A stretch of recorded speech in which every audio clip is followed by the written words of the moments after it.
você, Angélica, por ter aceitado esse convite.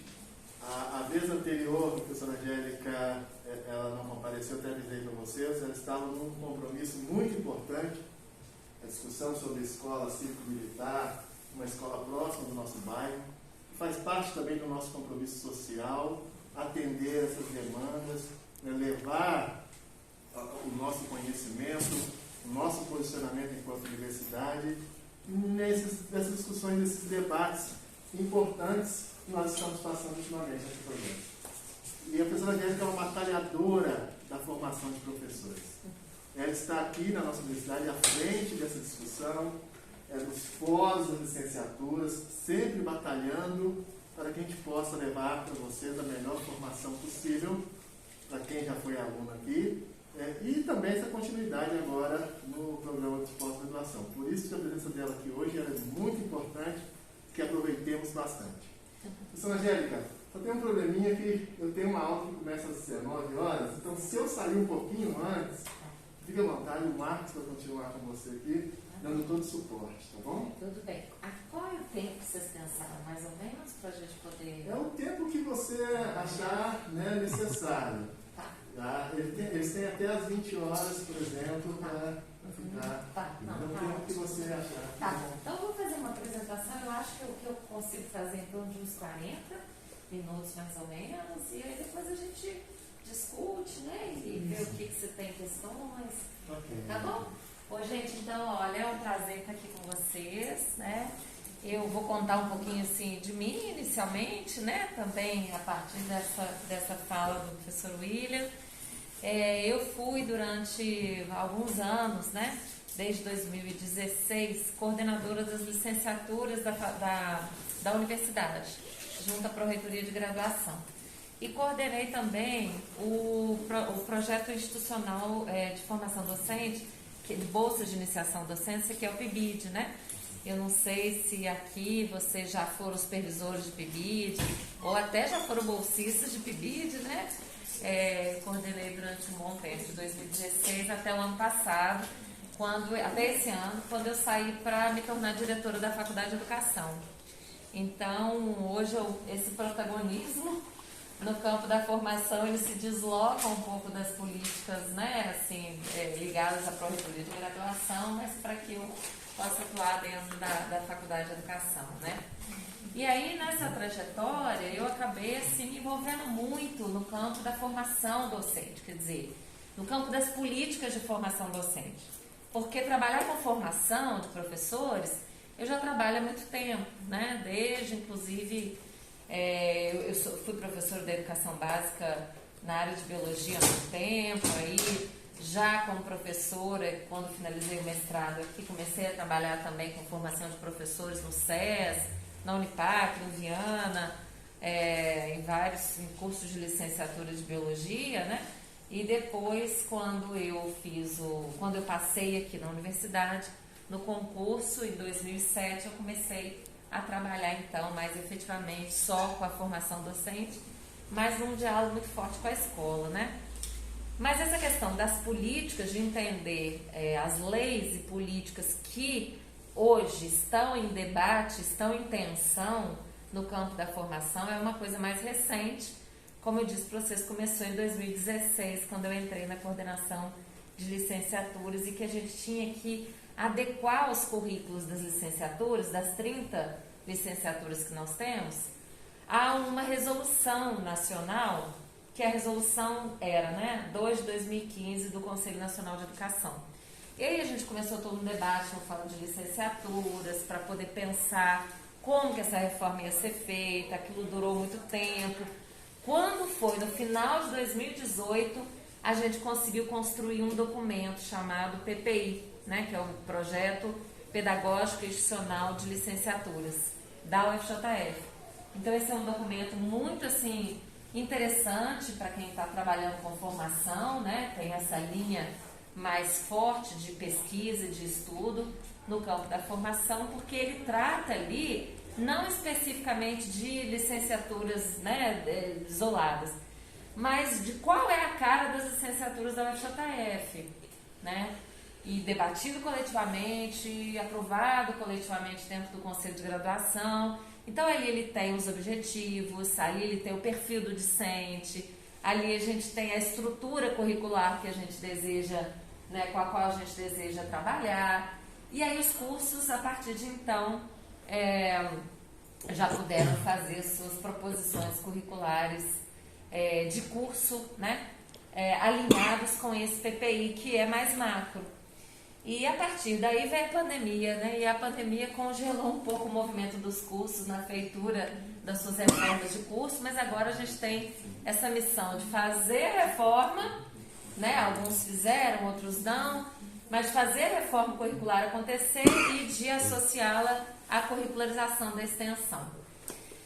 Então, assim, na verdade eu sou bióloga de formação, né, e a minha área mesmo de pesquisa, de atuação é a educação ambiental, né. Então, vocês vão ver que eu fiz uma mistura aqui de questão do que eu venho compreendendo, né, na minha trajetória como formação e dentro daquilo que é essa coisa das políticas hoje que estão em disputa. E eu acho importante trazer isso para vocês, porque toma parte, muitos de vocês devem estar estudando formação de professores, né? Nos seus trabalhos específicos. E a literatura, a conjuntura dos trabalhos de vocês, ela pode ser acrescida dessas discussões que hoje estão pautando um debate nacional em torno da formação de professores, né? Quais leis considerar na formação de professores? Hoje nós temos 2 leis em disputa, e elas vêm de campos distintos e elas são muito diferentes em termos do que é a profissão docente, do que é currículo, do que é preparar para a escola, para estar na escola, né? Então é um pouquinho disso que eu venho trazer para vocês dentro desse convite que me foi feito gentilmente aí pelo William, né? A formação de professores frente às políticas públicas de formação docente. Eu parto, gente, de um terreno muito árido, né? Desse solo aí muito árido, que se constitui o solo brasileiro quando a gente vem falando de muitas questões, né? Quer dizer, de onde que a gente parte para pensar, praticar a educação, praticar a formação docente, o que urge a educação diante de uma política muito antiecológica, ecogenocídio desses tempos, né? Nós estamos falando aqui. Enquanto isso, um indigenista, né, e um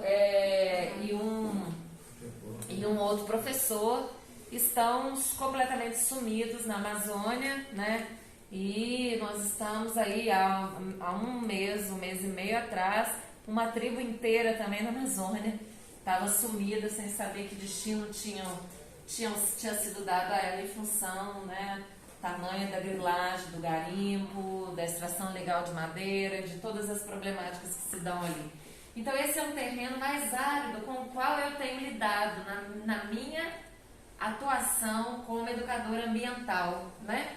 A gente parte para pensar a educação diante dessa política e denunciando muito essa política antiecológica de desmonte das nossas leis, de desmonte, né, de todo o aparato ambiental que se coloca hoje. Eu venho pensando muito também, eu trouxe isso aí mais para vocês conhecerem um pouquinho o que eu faço também, para além da questão das políticas de formação docente. Hoje inclusive, eu comentei isso com eles, né? Sobre todas as questões que se passam hoje, né? Eu vou fazer uma mistura com as coisas aí. Eu também venho pensando muito, né, da contribuição da agroecologia na formação de sujeitos ecopolíticos. A agroecologia é uma prática científica, é um movimento social, é uma forma de conduzir, né, plantio, colheita e cultivo, com maior respeito ao ambiente, às pessoas, e a gente vem pensando a agroecologia na escola. E por incrível que pareça, a gente tem encontrado professores de matemática nas escolas envolvidos com hortas, né? E é muito interessante esse debate de um campo que aparentemente parece ser distante, mas na prática escolar tem professores de matemática envolvidos nessas práticas e tudo mais, o que é muito bacana, né? A gente vem investindo muito na ideia de um sujeito ecopolítico, né? Formação de um sujeito ecopolítico. A formação de um sujeito ecopolítico, para nós do Grupo de Educação Ambiental, vem se dando na compreensão de todo esse cenário que nos assola, da problemática ambiental, mas também no anúncio de forma sustentável de se viver. E aí, nesse processo, um dos grandes eixos com os quais a gente vem trabalhando é a afirmação da vida. E a gente entende, né, que a educação, ela assume a dimensão da totalidade da vida. Porque quando a gente trata de educação, nós estamos falando de um cultivo da humanização, né? E a tarefa primeira desse espaço, para nós, é a defesa intransigente da vida em todas as suas formas, né? E numa perspectiva muito forte para nós, que é da convivência multiespécie. Quem vem trabalhando muito a perspectiva da convivência multiespécie é o Ailton Krenak, né? O nosso professor honoris causa da UFJF, que é uma grande liderança indígena, né? Vale a pena buscar os canais, os coletivos, porque ele tem escrito e pensado muito sobre educação, né? E aí, assim, uma das questões relativas à afirmação da vida pra gente, sobretudo quando nos amparamos no Paulo Freire, é ter em conta a população subalternizada, né? Empobrecida, como sujeitos prioritários da ação educativa. As injustiças por que passam, as lutas que enfrentam. Ah, mas você está falando de questão ambiental, você está falando de sujeitos, você não está falando de natureza? Eu estou falando de sujeitos porque são sujeitos humanos, hoje, né, que vivenciam os processos de degradação, impactação, remoção, compensação ambiental que não é compensação. Muitas vezes a compensação que lhes é colocada quando o seu território é invadido é ir para uma outra região onde eles não têm mais a condição de subsistência que tinham antes. Se viviam da agricultura, vão para uma região que não tem água, por exemplo, que a água tem que chegar com caminhão-pipa. Então, esses processos em Minas Gerais são processos hoje muito dolorosos, em que a gente tem a mineração, em que a gente tem o agronegócio, né, muito fortemente, e que a gente tem as grandes barragens também de água, né, e que, por vezes, tomam espaço de comunidades muito desterritorializadas. Não precisamos ir longe, aqui em Conceição de Vitipoca, não sei se vocês conhecem, mas nós temos lá um parque muito bonito, né? Que é o Parque Estadual de Vitipoca. E a gente tem ali todo um processo de degradação do entorno por um turismo muito desordenado. E mais do que o turismo, a gente tem grandes empresários que tomam todo o território, né? Que hoje compraram praticamente cidades, né? Vilarejos inteiros ali, desterritorializando as comunidades tradicionais, que têm linguagem, modos de ser, de existir, junto com a natureza. Identidades que a gente compreende que são identidades hoje fortemente constituídas pela natureza. Então, por isso que quando eu estou falando de humanização, eu estou falando dessa humanização, sobretudo, que se dá na relação de identidades que se constroem com a natureza, né? Então, nesse processo, eu não parto da ideia do homem como agressor, né? Já, assim, como agressor do ambiente tão somente, ou pelo menos situado como aquele que agride o ambiente, como aquele que... Não, ele sofre também, a partir de uma sociedade de classe, os mesmos impactos ambientais de que a natureza também vivencia, né? O Paulo Freire vai nos ajudar muito a perspectiva de pensar na denúncia e no anúncio. Paulo Freire, ele é muito feliz quando ele fala assim, nós temos de denunciar as injustiças e anunciar as possibilidades de resistência, né?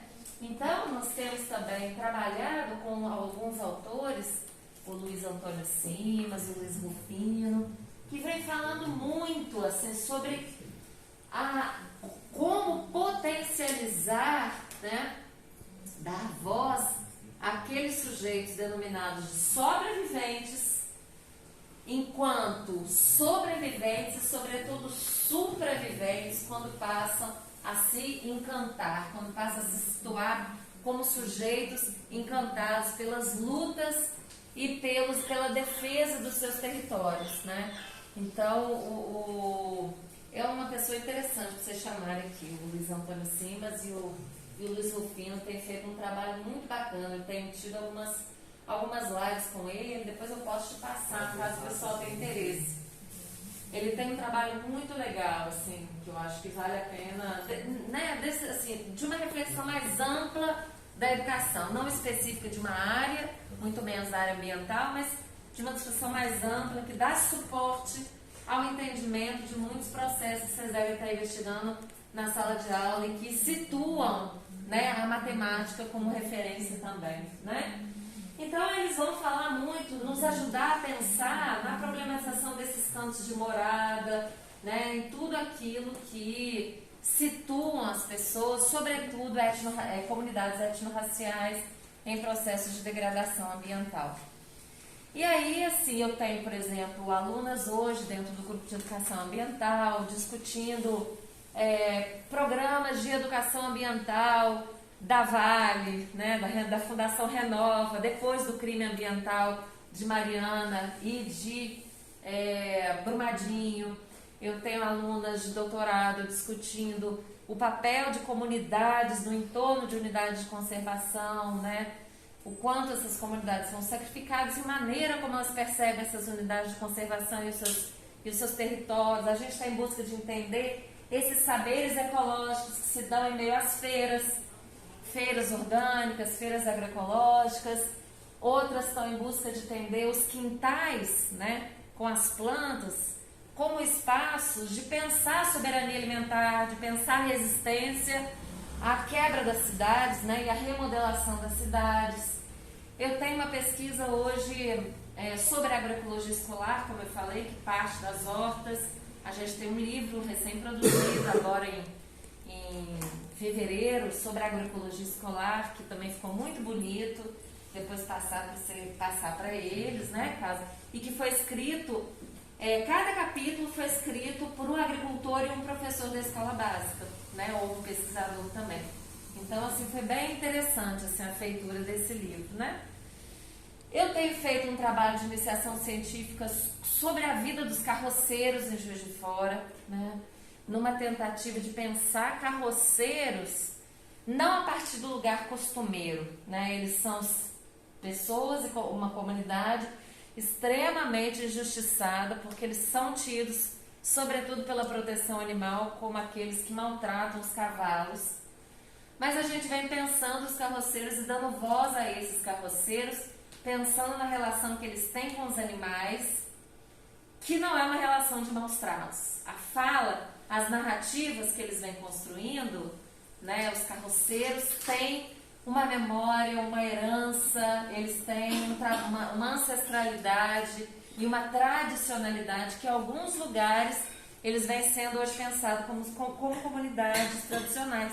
Em Belo Horizonte eles ganharam o título de comunidade tradicional. E aí eles são amparados por leis. Agora, é claro que a gente também não está defendendo que o carroceiro esteja trafegando no meio da Rio Branco ou com essas carroças no meio da Getúlio. Mas a lei de Juiz de Fora, por exemplo, só para vocês terem uma ideia de onde estão passando as nossas preocupações. A lei hoje em Juiz de Fora, que proibiu eles de trafegarem, proibiu em bairros rurais, proibiu charrete, proibiu carroça. Então, muitos desses carroceiros trabalham e têm, né, em Linhares ou outros espaços da cidade, as suas roças, e eles precisam da carroça para fazer o quê? Para ir pegar alimento, capim num lugar, para alimentar os seus cavalos em outros lugares, onde plantam, onde criam os próprios cavalos, galinhas e outras coisas. Então, eles não conseguem fazer isso mais. O que alguns carroceiros fazem, né?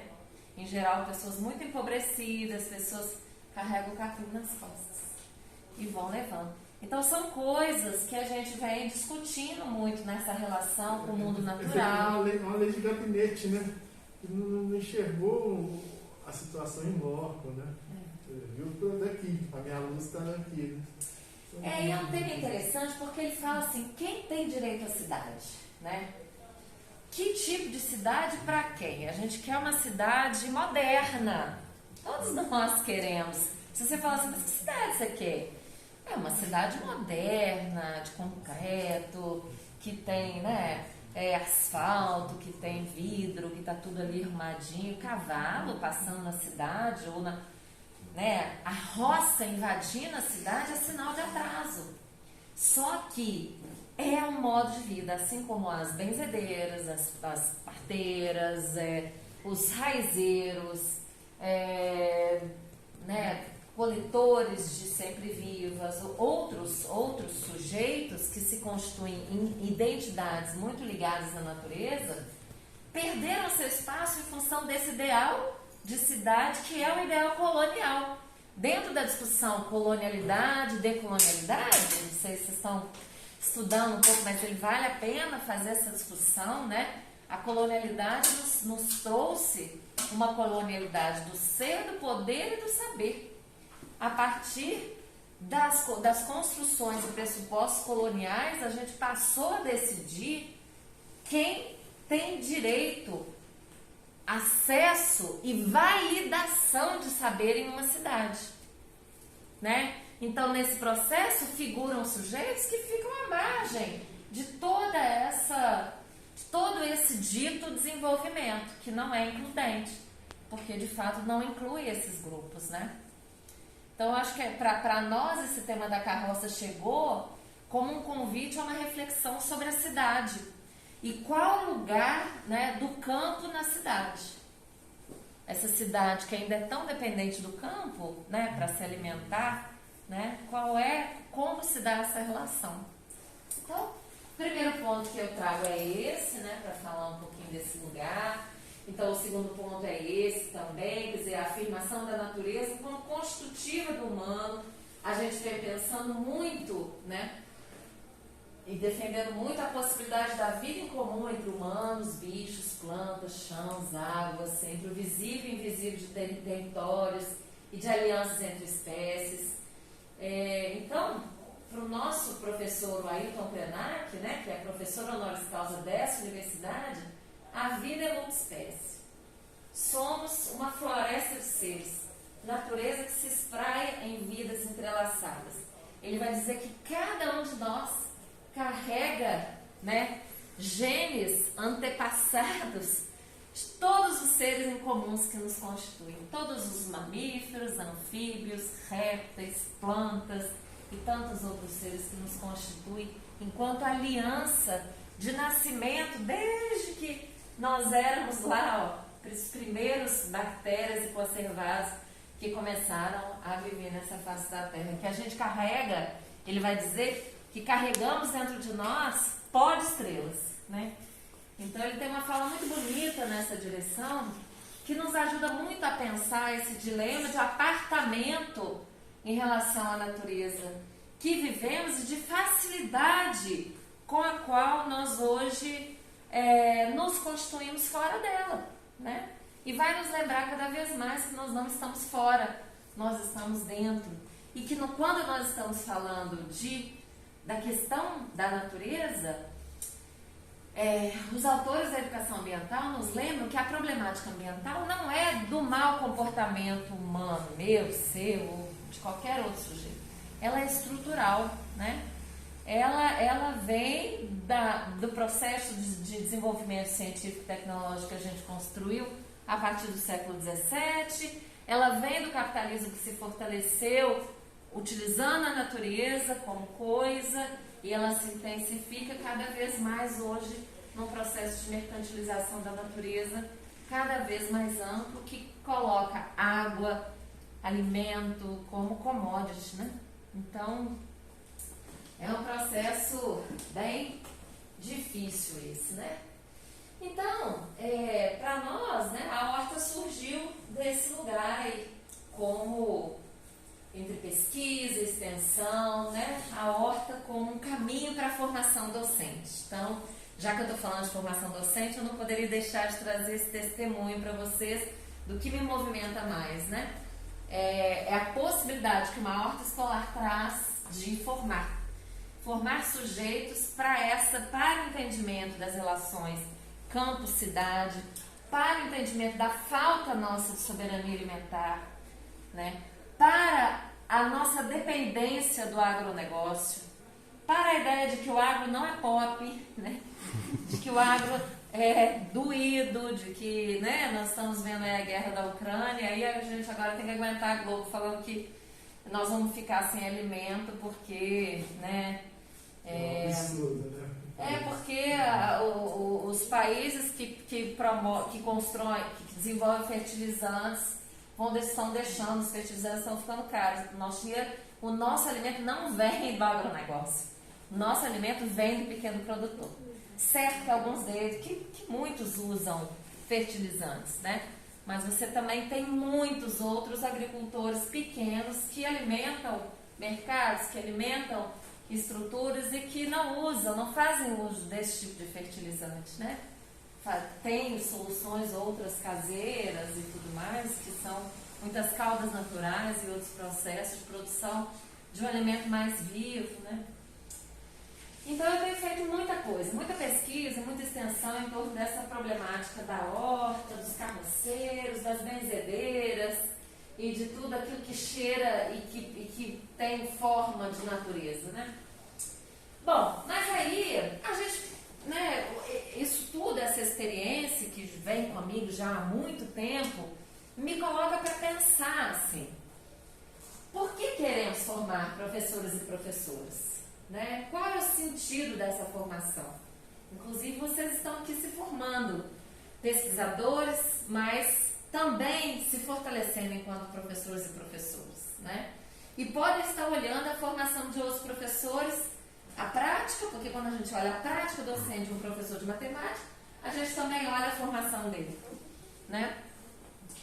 Então, para quê? Para se adaptar bem às relações sociais vigentes ou para superá-las? Se para superá-las, em que direção? Quais relações sociais permitem a superação do desencanto imposto pela era do capital, né? É claro que isso que eu estou falando não é novo, gente. Vocês devem ter estudado isso lá nas primeiras matérias da licenciatura que fizeram. As finalidades distintas da formação, finalidades distintas do que vem a ser um professor, né? Do seu trabalho, né? É um trabalho voltado à criticidade, à transformação social, ou é um trabalho voltado à repetição mecânica de conteúdo, né? A narração, a imposição. A gente pensa com o professor Luiz Carlos de Freitas, que tem um blog chamado Blog do Freitas, que é um professor da Unicamp, já aposentado, que tem um trabalho muito bacana. Esse blog dele é muito forte para quem se interessa por política educacional. Então, ele vai dizer que se teremos cada vez mais lutas pela justiça social e pelo bem viver pela frente, então, em primeiro lugar, a gente forma lutadores e lutadoras. Mas a luta, e aí não estamos falando aqui de briga partidária, sindical, não é exatamente disso. O que nós estamos falando é lutadores e lutadoras no sentido de compreender onde a nossa prática docente nos coloca. Em que defesa? A defesa da escola pública, a defesa dos sujeitos nela, que são mais injustiçados, mais oprimidos, né? Que defesa é essa que toca tanto a educação e pela qual a gente tanto luta, né? Isso é muito importante, apesar de ser uma discussão que nos movimenta há muito tempo, isso é super importante, porque define o currículo de uma escola, define as escolhas. Quando o William trouxe, que eu falei que eu não pude estar aqui com vocês, porque acabou que uma escola aqui, a Nice Vila Verde, estava sendo convidada, né, entre aspas, a se tornar uma escola cívico-militar, é sobre isso que a gente está falando, né? Qual é o papel da escola? Né? Qual foi o grande debate ali? A secretária estadual de educação esteve na escola para dizer à comunidade escolar o quanto aquela escola tinha baixo IDEB e o quanto ela melhoraria com uma intervenção cívico-militar, né? E aí é o seguinte, eu perguntei para ela, eu tive de perguntar, onde estão os números, as pesquisas que nos dizem da melhoria das escolas cívico-militares, né? Recém-transformadas, recém-deslocadas do comando, né, da superintendência, de superintendências estaduais para esse fenômeno de transformação de escolas cívico-militares. Ele é muito recente, a gente não tem ainda pesquisa sobre isso, né? Então, assim, não tem como ela garantir que uma escola de periferia que tem um baixo débito, que também não é diferente de outras escolas, né? Essas avaliações externas, por vezes, olham somente a nota dos estudantes, elas não avaliam a própria formação dos professores ou as condições estruturais que a escola não dá, né, para poder promover aquele tipo de nota. Então, assim, é um investimento, quer dizer, ao invés de investir numa escola cívico-militar, melhora a escola, né? Vamos fazer uma força-tarefa para quase todas as escolas públicas, estaduais ou municipais, enfim, que tem baixo débito, melhorar. O que está acontecendo, né? Vamos. Então, assim, isso que eu estou falando ali é dessa luta, né? É a defesa da escola, é a defesa do bem público, de quem depende desse serviço público, de quem se forma, de quem se valora ali, né? Então, ele vai dizer que em primeiro lugar a gente forma lutadores e lutadoras, mas a luta, como ele diz, é uma contingência amarga, não nosso desejo, né? Portanto, quem luta deve também saber construir o novo a partir de novas finalidades para a vida, o que implica em formar lutadores e construtores a partir de ideais de libertação das classes oprimidas. Então, gente, a gente gira e cai aí novamente, né? O que o professor Luiz Carlos de Freitas está nos falando, Paulo Freire já nos falava desde a década de 70, 60, 70, 80, né? Então, assim, qual o caminho que eu venho compreendendo para além da educação ambiental ser um caminho de uma luta importante, né? A defesa das diretrizes curriculares nacionais para a formação continuada dos profissionais do magistério da educação básica, que são as DCMs, e seu acúmulo histórico de debates, para nós, vai ser uma boa luta, né?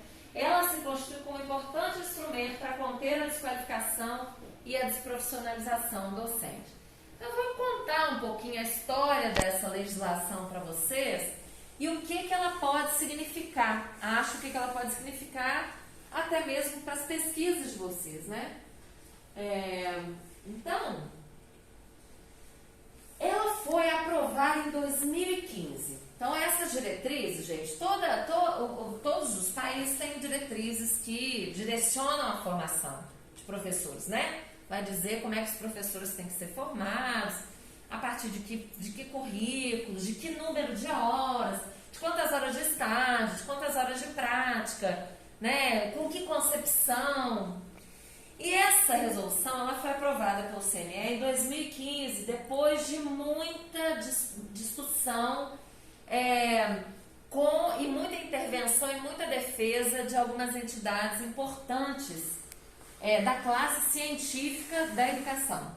Então, o Fórum DIC, que é o Fórum Nacional de Diretores, a ANFOP, que é a Associação Nacional de Formação e Profissionalização Docente, a ANPED, que é a Associação Nacional de Estudantes da Pós-Graduação, né? Associação Nacional da Pós-Graduação em Educação. Então, gente, todos esses coletivos trabalharam muito para que essa resolução fosse construída e fosse, então, que balizasse a formação de professores no Brasil. Por quê? Porque ela resolvia alguns problemas históricos da formação docente. Quais são? Principalmente aquela concepção 3+1. Já viram aquela concepção 3+1? Assim, ó. Então, o professor se forma assim: 75% de conteúdo da área específica de matemática e 25% da área pedagógica. E normalmente são coisas que não se dialogavam, que não se conectavam. Por muitos anos a formação se deu dessa forma, né? E coisas que não se conectam, a formação docente no final da licenciatura, né? E aí você tinha aquela racha, né? Uma coisa é ser matemático, outra coisa é ser professor de matemática, uma coisa é ser biólogo, né? Vai trabalhar com as baleias lá no oceano, né? Vai trabalhar olhando as formigas, né? Olhando as algas, olhando... Outra coisa é ser professor de biologia, coitada. Você vai ser professora de biologia, né? A gente essa divisão clássica, ela sempre veio acompanhada por uma descaracterização também do professor e da professora que escolhiam essa profissão, né?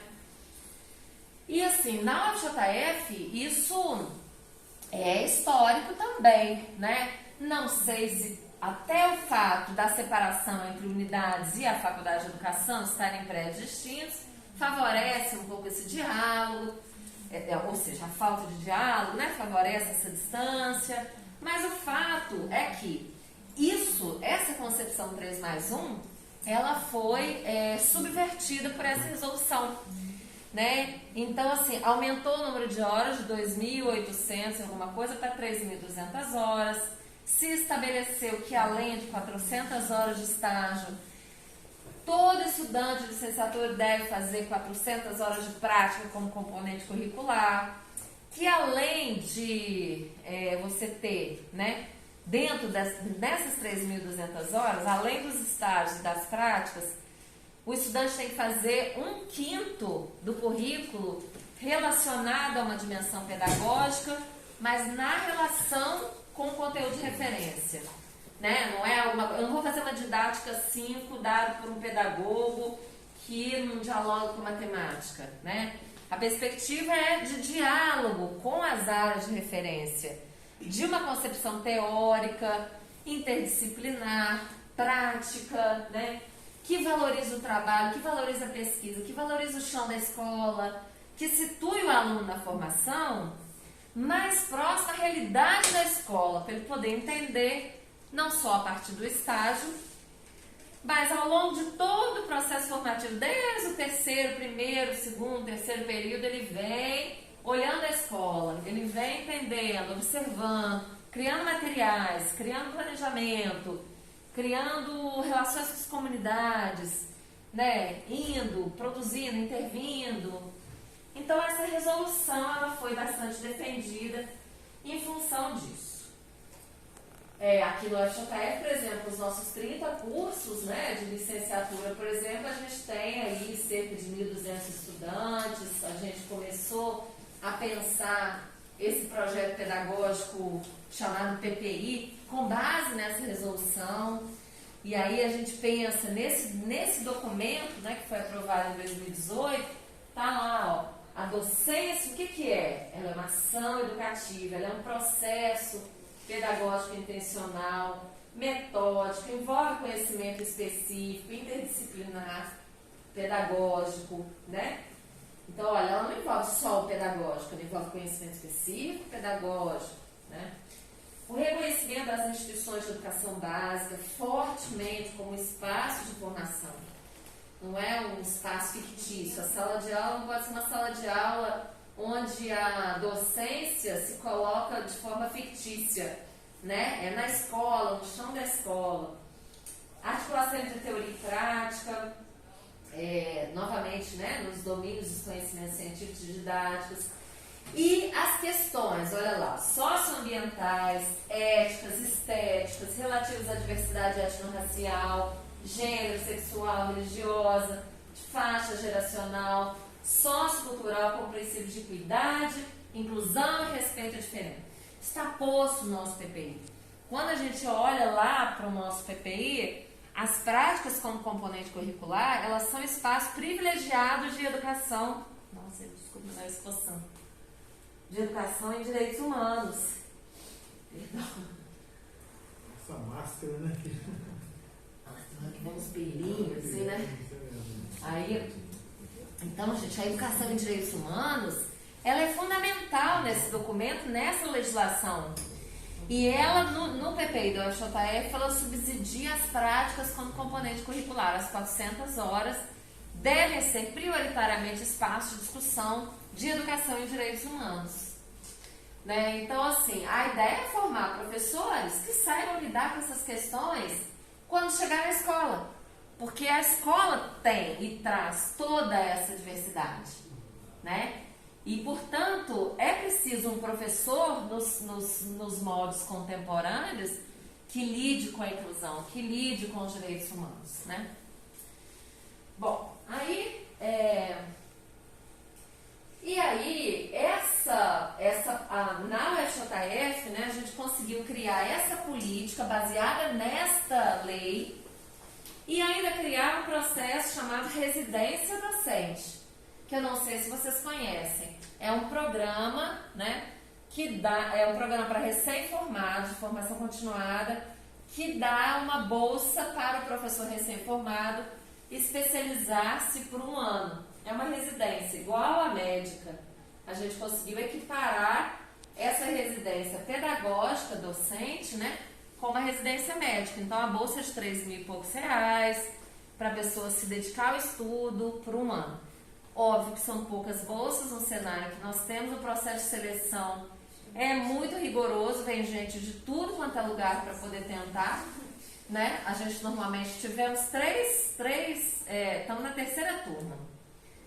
A primeira turma tivemos 11 vagas, na segunda turma 10 e agora com o contingenciamento que nós estamos vivendo passou para 5.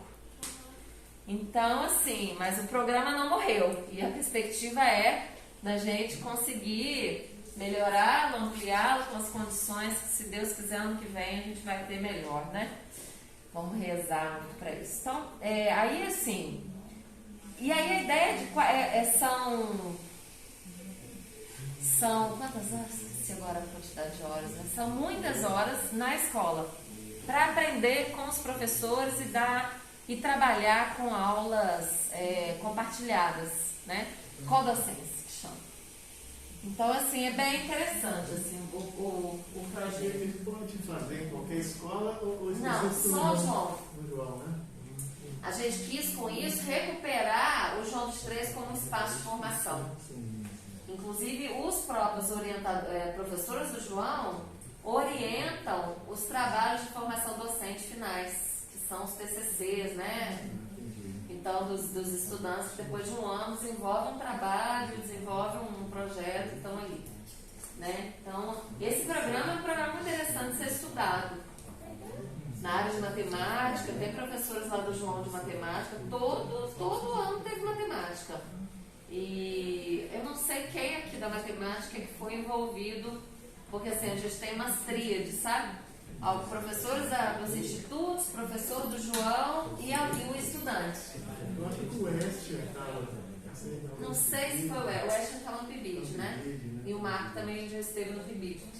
Eu não sei quem. Foi o Leonardo do João dos Três, que estava na orientação, mas daqui eu não lembro quem foi. Leonardo, inclusive, é professor do programa nosso aqui. Né? Ele orienta a residência docente lá. Então, gente, o fato, assim, aí a gente entra na outra história, na outra aba aqui da nossa história. Essa lei foi revogada, né? Ela foi sumariamente revogada. Isso significa que ela deixou de existir.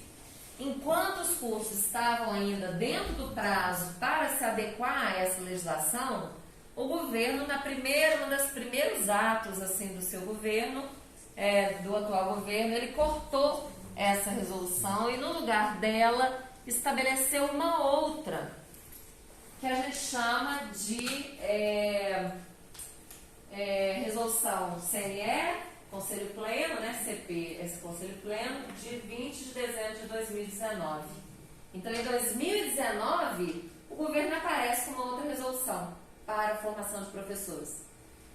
Sem diálogo com a classe, de uma hora para outra mesmo, gente. Estava todo mundo se adequando seus PPIs, fazendo seus PPCs à resolução 2 de 2015, o governo vai lá e cria uma resolução nova sobre formação de docentes, chamada, agora vão lá ver que vocês são professores, vocês vão saber de onde vem isso, ó, que define diretrizes curriculares nacionais para a formação inicial de professores institui a Base Nacional Comum para a Formação. Ou seja, BNC da formação. Não tem a Base Nacional Comum para a Educação Básica? O governo fez essa Base Nacional Comum para a Formação. Quais os problemas? O problema começa com o nome, né? O próprio nome já deve dizer um pouquinho a vocês o que significa essa resolução. Significa, em linhas assim muito gerais, que ela é toda trabalhada em competências. Se a Base Nacional Comum Curricular para a escola é posta em termos de competências e habilidades, essa aí também. Só que isso tem um problema para a formação docente. É que a gente superou o tecnicismo no campo da formação docente lá na década de 70, 80, né? Então, trabalhar com competências e habilidades na formação é voltar com o tecnicismo para dentro da universidade. É dizer como que o professor tem que ensinar, né? Aquela velha fórmula de como ensinar, que a gente que dá aula na educação básica sabe que você não tem fórmula. Não só você não tem fórmula, como é possível que você entre numa sala de aula, explique, dê uma aula maravilhosa sobre álgebra, sei lá o que mais, que vocês, né, eu não sou lá muito boa em matemática, mas vocês deem uma aula maravilhosa de álgebra, né, e aí, na prova, o aluno surpreenda vocês porque ele traz na prova nada daquilo que vocês ensinaram. Ah, por quê? O professor me ensinou errado, ensinou mal, não teve uma boa metodologia? Não, porque a aprendizagem não depende somente da conduta, da fala e da boa aula de um professor. A aprendizagem, gente, é um fenômeno tão complexo, por isso que essa resolução ela aposta no direito, assim como a BNCC, no direito à aprendizagem, enquanto nós estamos falando no direito à educação. O direito à educação, ele considera muitas coisas. Ele considera o tempo do professor, a metodologia do professor. Ele considera a condição do aluno para aprender, né? Qual é a condição que aquele aluno tem para aprender? Psíquica, cognitiva, as expectativas que o aluno tem para aprender, né? Sociais, ambientais, econômicas, enfim, culturais, né? Às vezes o aluno se interessa mais por uma coisa, vai aprender mais aquilo, outro. Isso não quer dizer que a gente não tem que construir metodologias variadas, buscar, né? Fazer crescer o interesse porque ele precede a aprendizagem. Não, isso não nos retira do cenário de um bom planejamento e uma boa ação. Mas entender que você vai sair narrando, vai fazer uma aula e que o aluno todos vão sair dali sabedores daquele conteúdo, isso é uma ilusão do seu processo educativo, né? Não existe isso porque você tem encontros entre diferentes sujeitos, com diferentes intenções, uma sala de aula em ebulição e com muitas questões acontecendo, né? Então, as coisas não são assim. Então, falar em habilidade, competência, falar em direito à aprendizagem, né, é algo que limita muito o que nós fazemos enquanto professores dentro de uma sala de aula, né, e que limita também quem forma professores para formar professores. Não posso chegar em sala de aula, dividir o meu quadro, botar a data, né, fazer aquele quadro maravilhoso, ficar ali com os meus conteúdos explicadinhos, pegar a Base Nacional Comum Curricular, trazê-la toda para a sala de aula minha aqui, na formação de estudantes de biologia, e ensinar para os meus estudantes de biologia como é que ensina aquilo. Sabe? É como se eu replicasse os conhecimentos do ensino médio. Por que eu digo isso? Porque nessa resolução nova, de 3.200 horas são mantidas, né? 3.200 horas gerais, mas dentre essas, 1.600 são exclusivas para os conhecimentos da BNCC. Aí vocês pensam no curso de matemática de vocês. na configuração do seu departamento, ele se configura todo em torno, eu digo assim, né, no campo da licenciatura, ele se configura todo em torno de uma BNCC que está na escola hoje?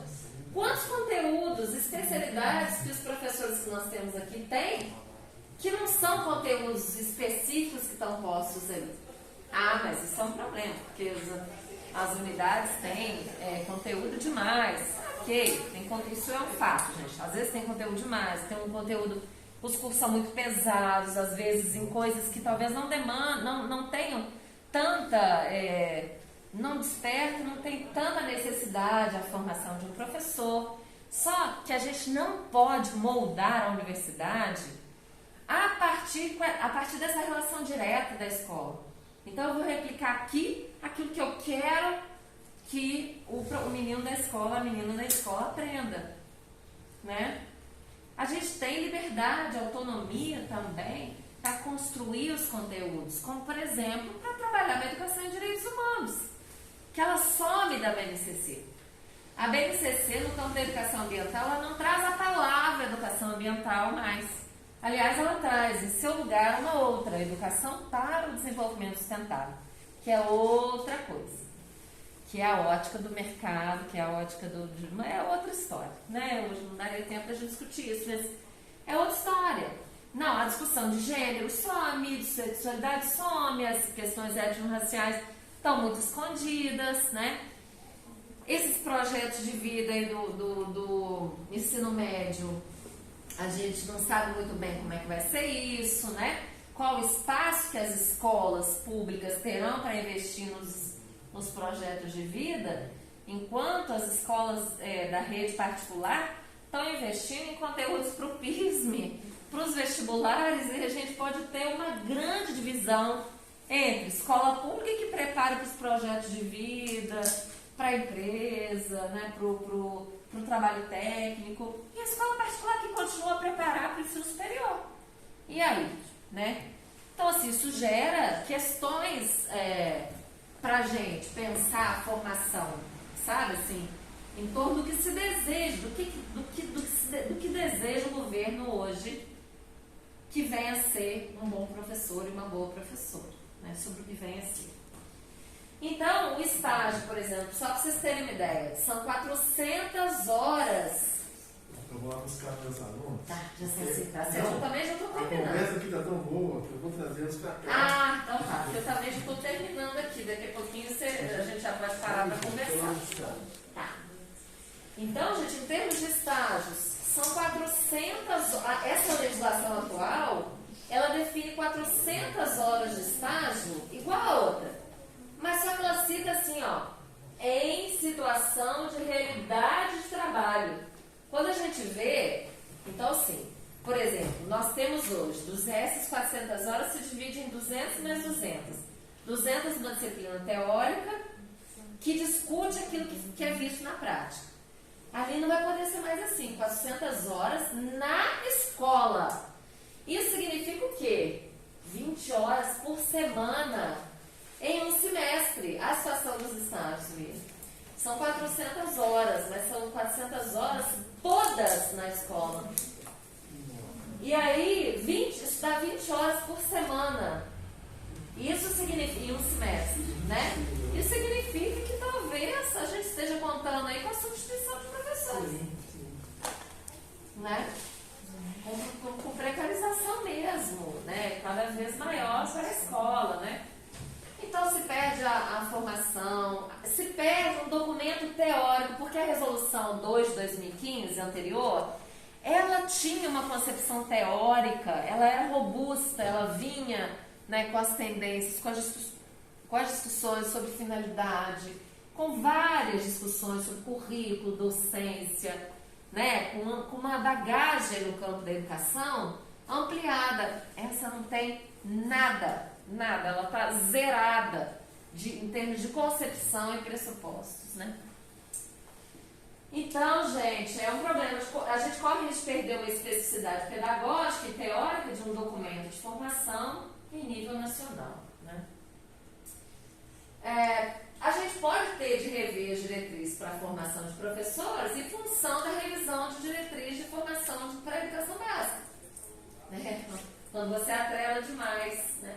A concepção de docência, ela virou um como fazer, como ensinar, planejar, reger, avaliar.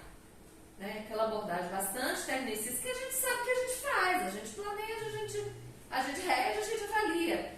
Mas não a partir de passos muito fixos, muito determinados, como se fossem passos que valessem para todos, né?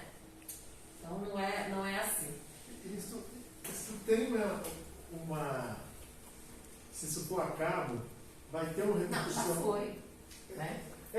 Sim, ela foi votada, né, mas ainda não existiu, pelo menos aqui, na nossa instituição, um movimento de. Que a gente está resistindo, mantendo o PPI com base na 2 de 2015. Sim. Agora, se ela não for revogada no final de 2022, ou seja, com o próximo governo, se ela não for revogada, aí não vai ter jeito, nós vamos ter que.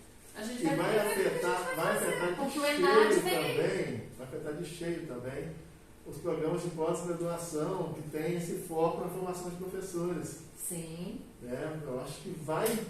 Sim. Não, e favorece também uma formação que é pouco crítica, né? Assim, uma formação que a gente acaba tendo aí em muitos cursos de hoje de 120, 150 reais de universidades particulares, né?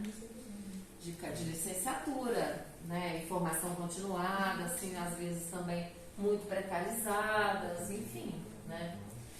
A pedagogia, a resolução 2 de 2019 fala também do curso de pedagogia. Ele pega o curso, desmonta o curso todo de novo. Pega o curso, por exemplo, e diz que ele tem que ser dividido em educação infantil, anos iniciais, o ensino fundamental, dissocia gestão. É como se ele dividisse novamente o curso de pedagogia, que foi integrado para a formação de professores e gestores. É como se eu tivesse um curso com uma modalidade para coordenador, gestor, e um curso para educação infantil e outro curso para os anos iniciais do ensino fundamental. Né? Bom, o Luiz Dourado, que é o professor que esteve aqui conosco, ajudou muito, é o professor da UFG, a que a gente fizesse o nosso projeto pedagógico institucional, assim como a professora Malvina Tutman, que são figuras que lutaram muito pela resolução 2 de 2015. O professor Luiz Dourado, ele foi o relator do Plano Nacional de Educação de 2010, para vocês terem uma ideia, né? Ele diz assim: o currículo pré-definido em competências, alheio à formação teórica e prática, de construção aligeirada, silencia temas vitais da formação, como socioambientais, de gênero, étnico-raciais, invisibiliza nos cursos de formação a reflexão sobre as relações entre a vida, o conhecimento, a cultura, o profissional do magistério, o estudante e a instituição. Né? Então é uma crítica muito forte. O professor, nesse cenário, ele vira um instrumento. Ele vira um instrumento de aplicação de determinado conhecimento, né? Um tutor da BNCC. Ele é quase um tutor da BNCC, né? Então, assim, gente, só para ir finalizando, para a gente conversar, né? Entre apostas políticas e as demandas que surgem, né, que se colocam hoje aí para a gente no campo da formação, por quê? Porque a comunidade de instituições, entidades que defendem o campo da formação estão contrárias à Resolução 2 de 2019. E estão ali ainda resistentes a ela, inclusive pedindo ao governo que a gente tenha mais 2 anos para se adequar a 2 de 2019, para que dê tempo de repensá-la, né? E de revogá-la. Mas a perspectiva é quem fez os seus projetos pedagógicos institucionais das universidades em torno da 2 de 2015 está sustentando, está se colocando com seus princípios, com a sua autonomia, com as suas questões. Por exemplo, as 400 horas de flexibilização, ela nem sequer menciona. 400 horas de prática, ela não menciona. Não menciona. Então, quer dizer, assim, ela não menciona, mas também ela não diz que não pode. Então, nós estamos no nosso caminho. A gente faz 13.200 horas, os nossos núcleos estão de acordo com a 2002 de 2015, a gente tem 400 horas de estágio, a gente tem 400 horas de prática, então assim, eu creio que é uma questão, a gente não se adequou a uma questão de concepção. De concepção, porque em termos de horas... Tá tudo caminhando. Então, eu acho que esse é um ponto que nos ajuda a se colocar nesse processo de resistência, né? Mas é muito triste. Então, frente a esse ataque, a tantos outros que temos sofrido em meio à pandemia global, né? E a tantas outras questões, o que a gente faz hoje, né? Acho que é de extrema importância o acompanhamento do debate, das disputas políticas que envolvem essa questão. Meus estudantes que estudam formação, né, que estudam prática docente, eu sempre estou trazendo essa reflexão, essa discussão, porque eu acho que ela ajuda demais a gente a pensar o trabalho do professor e os rumos atuais dos cursos, né, de formação que se colocam aí. Quantos problemas de vocês esbarram na discussão da formação? Né? Quantos projetos de pesquisa, questões? Então, eu acho que é uma questão importante para se pensar, né? E esse, só para finalizar, professor Tiago de Adão Lara, um professor que esteve conosco aqui na UFJF, ele é um professor de Uberlândia, que faleceu há alguns anos, né? E ele nos diz assim: apostamos numa escola, num processo formativo, como produção cultural, como espaço, tempo e processo contínuo de produção de sujeitos. A primeira tarefa esperançosa dos educadores nessa experiência é investir na produção desse espaço-tempo como um terreno minado de provocações, de questões vivas para a construção do gosto do saber. Para a construção do gosto do saber, eu aponto ali também da defesa da profissionalização docente, né? Acho que é isso. Há um terreno minado de provocações hoje que se colocam na esteira, nas disputas ideológicas que se lançam, né? Que a gente precisa, como pesquisadores do campo da educação, que somos, nós não somos pesquisadores da matemática, somos pesquisadores da educação, né? Do fenômeno educativo, com as suas variantes todas, e, portanto, como que isso se coloca como um terreno minado de provocações para a gente poder pensar nessas concepções de educação e do que vem a ser professor, prática docente, currículo, que se apontam em torno dessas duas resoluções distintas que estão em aberto aí hoje no Brasil, né? É isso, Willi, que eu tinha para trazer. Aí eu estou aberta aí ao que vocês quiserem trazer.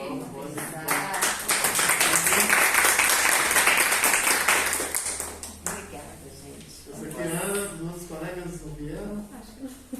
Ana, nossa aluna da licenciatura. Tudo bem, Ana? Do aula de prática de ensino. Então, eu vou lá buscá-los, né? Mas aqui só veio Ana hoje. Os outros estão. Já aderiram à paralisação, se não me engano, né? É verdade, hoje tem a paralisação da TV Ato. Isso. Está tendo marco lá embaixo agora, 5 horas, né, TV Ato? Isso. Então ela está representando aqui os licenciados. Tá certo. E decidiu ser professora, né? Decidiu ser professora. É isso aí. Está aberto aí para questões.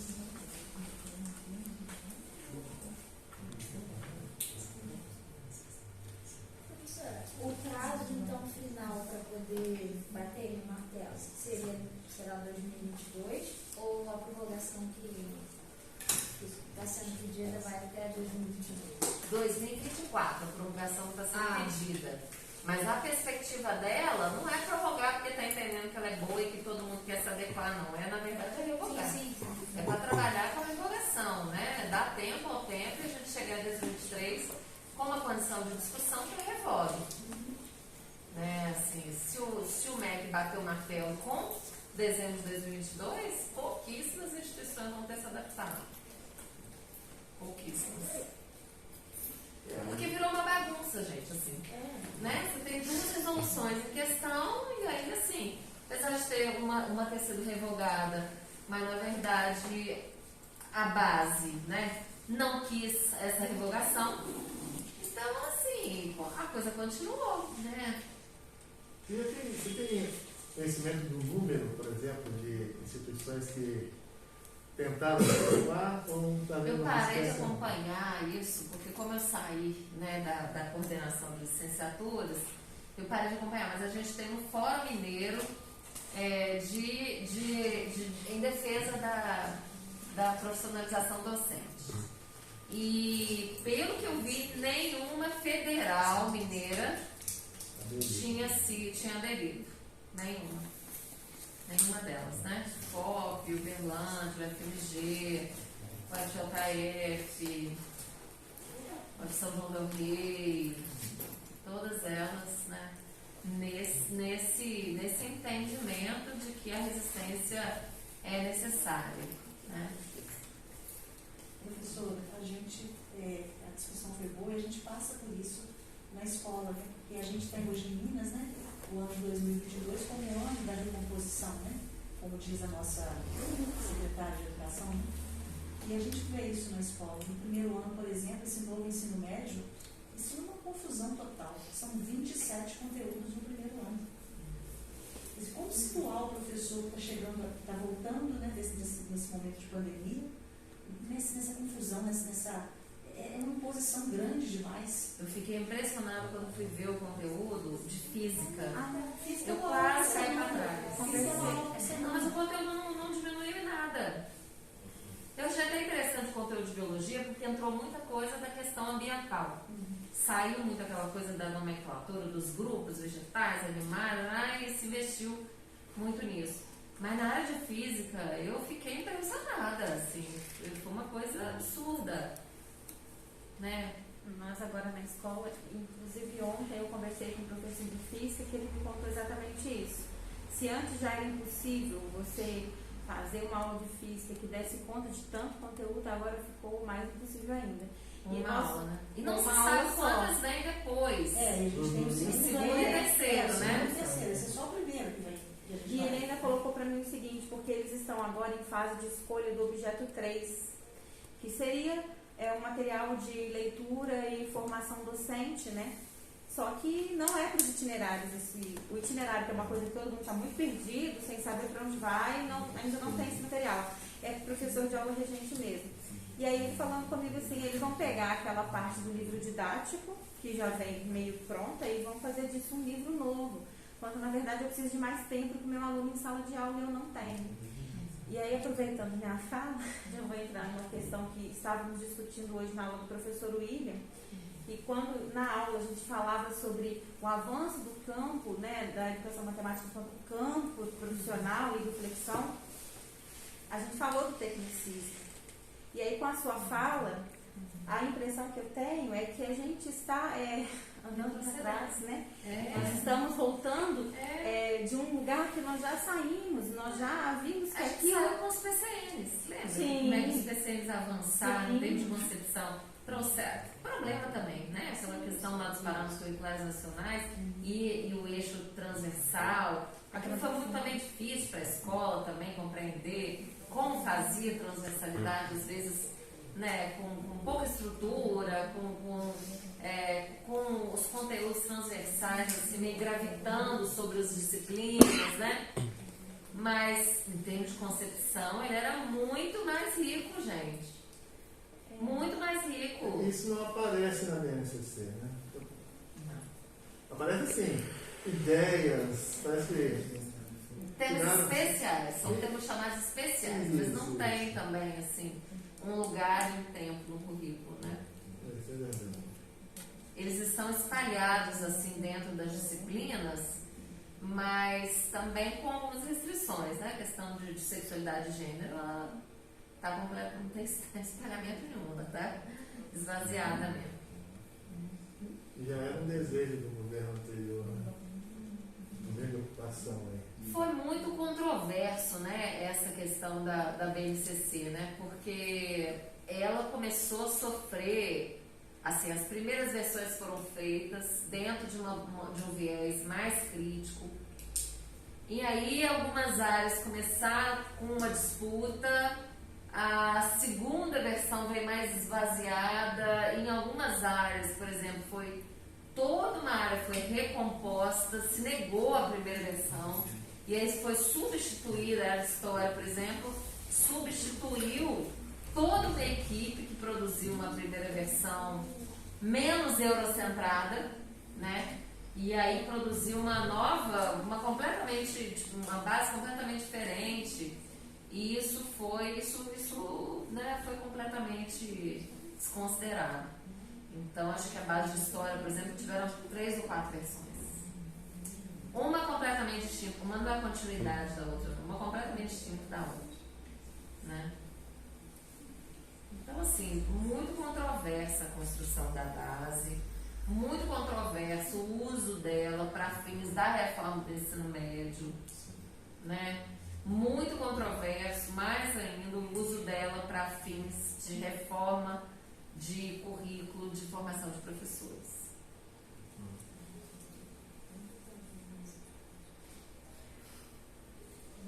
A questão toda, não sei, Angélica, se você tem esse mesmo sentimento que eu. Eu acho que a questão toda era bagunçar tudo, né? Vamos bagunçar tudo, porque se bagunçar, a gente consegue dizer que tá ruim por causa das ideologias, e aí... Eu acho que vamos despolitizar tudo mesmo, né? Sim. A briga contra essa coisa de educação com cidadania, né? Isso é um movimento que vem junto com a escola, que cresceu junto com a Escola Sem Partido, né, gente? O movimento do Escola Sem Partido, que teve asas, né? O guru bolsonarista foi muito presente na concepção dele de educação durante um bom tempo, né? E esse movimento ainda continua a persistir em muitas ideias e ideais, o homeschooling, né? Essa coisa da militarização das escolas, né? Hoje nós estamos enfrentando na Câmara 2 debates que estão abertos, né? O da militarização, que deve passar pela Câmara, e a questão da flexão, né? Da questão da língua portuguesa, da possibilidade ou não da língua portuguesa, do ensino de língua portuguesa se pautar por uma concepção mais diversa. Então, essa coisa da gente falar todos, todas, todos, todes, né? Tem um projeto de lei de um vereador que quer proibir isso dentro da Câmara, proibir dentro das escolas, que não tenha, que o ensino de gramática é um ensino universal, né? Então, nesse sentido, ele contraria até a BNCC. A BNCC está mais moderna que ele, né? Então, mas assim, sabe, assim, eu acho que vem junto com um certo desejo de uma parcela da sociedade de que a educação seja neutra, né? De que você não olhe para os problemas societários, de que o ensino da escola não tenha, ele tem um viés conteudístico, né? Para acessar o grande saber acumulado pela humanidade, né? E isso não é neutro de forma alguma, né? Porque isso acaba satisfazendo a estrutura de poder, né? E isso que eu ia falar, porque eu vejo isso como uma grande forma de adestramento. Eu vou adestrar o professor e ele vai chegar lá e vai adestrar o aluno que está condicionado a ir para o mercado de trabalho, que muitas vezes não é do interesse dele. E aí eu corto todas as possibilidades de reflexão em torno disso. Né? Tudo que envolve essa reflexão, algo mais aprofundado, não, isso aqui não é lugar disso mais. Claro. Quando você falou sobre isso, né, da resolução 2019, eu fiquei pensando muito no adestramento mesmo, em algo fechado e sem possibilidade de mudança. E aí a minha pergunta para você é a seguinte: e agora? Porque o sentimento que me vem é o medo. É o medo de que isso não seja revogado, é o medo de que isso não mude e que as universidades federais tenham que acabar caçando isso. Agora eu acho que é isso, a gente está sempre em luta, né? As universidades sempre estiveram. Acho que a gente talvez tenha passado por um momento um pouco melhor, né? Assim, mas eu acho que a gente está sempre nesse movimento de resistência, né? De luta. Se esse governo... Se devolver o computador, foi embora todo mundo. Se esse governo não cai, né, a gente não é derrubado pelos votos, não cai no sentido de ser derrubado pelo voto, né, democrático, popular, a gente vai ter um problema maior do que o problema da formação docente, que é a própria existência da universidade, né, gente? Acho que é isso. A gente, né, está falando aqui de uma questão que é a formação docente, mas assim, de uma lei, mas assim, se não cai, a gente não sabe o que vai fazer, né? Porque só esse ano já foram cortes em cima de cortes, né? Que assim, a administração está trabalhando dentro de um planejamento que foi produzidos cortes, não sei quantos, 27 milhões, não sei quantos agora, já até me perdi nos números. Agora foram 30 milhões, aí parece que conseguiram reverter, então 15 milhões de cortes. Mas anteriormente, Anteriormente do início do ano. acho que era 27 e poucos por cento. Isso, também, né? aí a gente já entrou muito ruim nesse ano, né, nesse orçamento, Isso. cortando terceirizado, cortando bolsa, não tem mais TP de gestão, né, cortando um monte de coisa. E assim, é tudo permanência, gente. Se hoje a gente fala em cotas dentro das universidades, né, é preciso dar garantia que as pessoas também estejam aqui. Como é que a gente vai fazer? Ontem uma coordenadora nossa lá da pedagogia estava nos dizendo que grande parte das alunas evadiram para trabalhar, porque não tem condição mais de fazer o curso presencial, porque a situação mudou tanto. Antes ela conseguia se planejar para trabalhar e estudar. A situação mudou tanto com a pandemia, né, com as vidas que foram tão afetadas, as famílias que foram tão afetadas, que a evasão está grande. E os alunos, ela estava falando, 60 alunos, a gente não sabe onde estão, não se rematricularam. Né, assim, então, com as matrículas em aberto, a gente não sabe o que estão fazendo, porque não estão aqui mais conosco, né? Então, assim, é uma situação complicada, porque, assim, são esses que muitas vezes entraram via cotas também, né? E agora, como é que a gente dá conta de assistir socialmente esses alunos sem dinheiro de bolsa, sem a condição estrutural?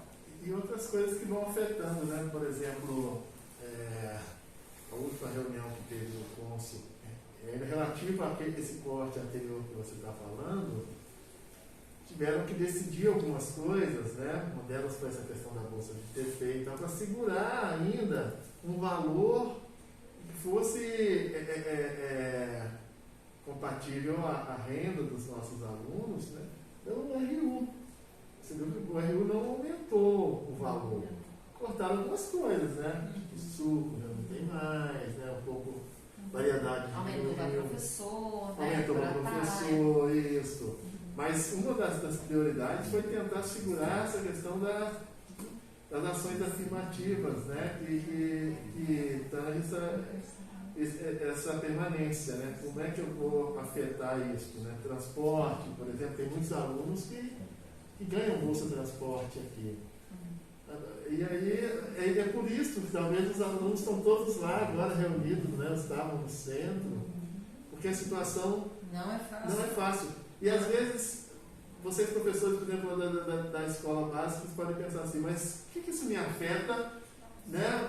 Afeta e muito vocês, porque a educação ela hoje está em rede, né, professor? Ela não é aquela coisa de educação da universidade, educação da escola, né?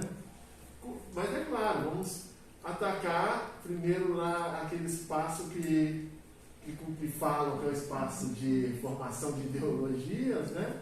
Para ficar depois mais fácil atacar as outras áreas também, a desvalorizar mais você, professor, né?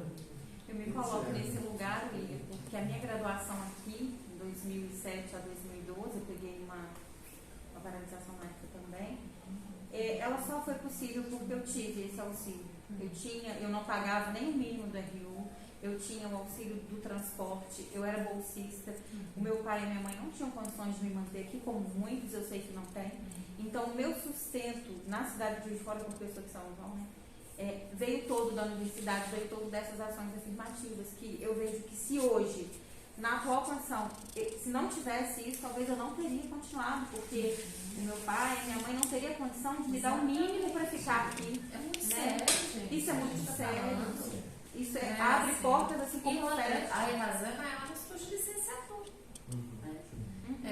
Nós temos os alunos de maior vulnerabilidade estão nas licenciaturas noturnas, em EAD. Né?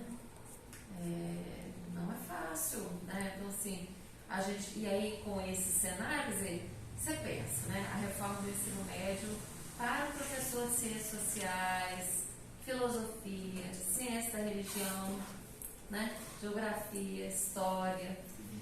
Gente, é dramático. Você vai formar um professor para ele ter uma carreira. Vamos imaginar que os concursos públicos podem diminuir muito com a reforma do ensino médio. Né? Porque você vai ter menos professores sendo requisitados nas escolas dessas áreas. Se a gente tinha áreas gerais, né, sendo artes, né? Pensa na artes. Eram cumpridos, né? Essa formação geral era o que nutria a escola fortemente ao longo dos seus 3 anos do ensino médio, hoje não é mais.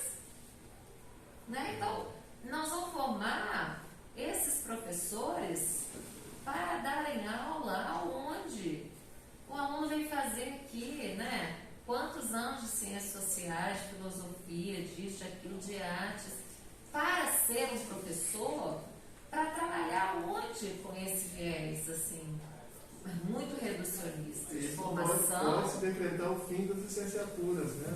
Que talvez é um desejo deles, e quando veio com aquele papo, que acho que acabou não seguindo, né? De que o dom do saber, né? Não sei se você lembra, né? A pessoa que tem um dom de saber não precisa nem fazer licenciatura para estar na sala de aula, isso pode. Então. É possível, através das parcerias privadas. Então, mais uma vez, né? O fim das licenciaturas. Você vai pegar um cara que é formado na engenharia para dar aula na matemática, o cara que é formado não sei onde. Quer dizer, vamos valorizar esses cursos que eles acham que são os cursos de maior repercussão na visão deles aí, né? E desse público que vai sair, os professores, sem nenhuma formação pedagógica, sem nenhum pensamento reflexivo. Gente, é tanta coisa para modificar, sabe? Assim, é tanta coisa que, caso, né, se realmente a gente se concretize num outro cenário político, que vão ter que ser ajustadas, assim, mas eu tenho esperança de que a gente vai conseguir isso. Porque a desordem ficou muito grande, né? A desordem está muito grande, assim, é muito problema, muita questão, né? As pessoas empobrecendo, tem muita. Então, assim, vamos ver o que vai.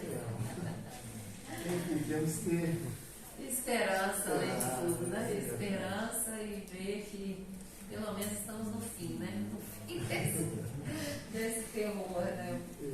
Último ano. Mais alguma questão, pessoal? Aproveitar a presença da professora Jéssica aqui. A gente vai saber quando a gente vai poder contar com a presença da professora Jéssica. A professora Jéssica cheia de coisa para fazer lá, né?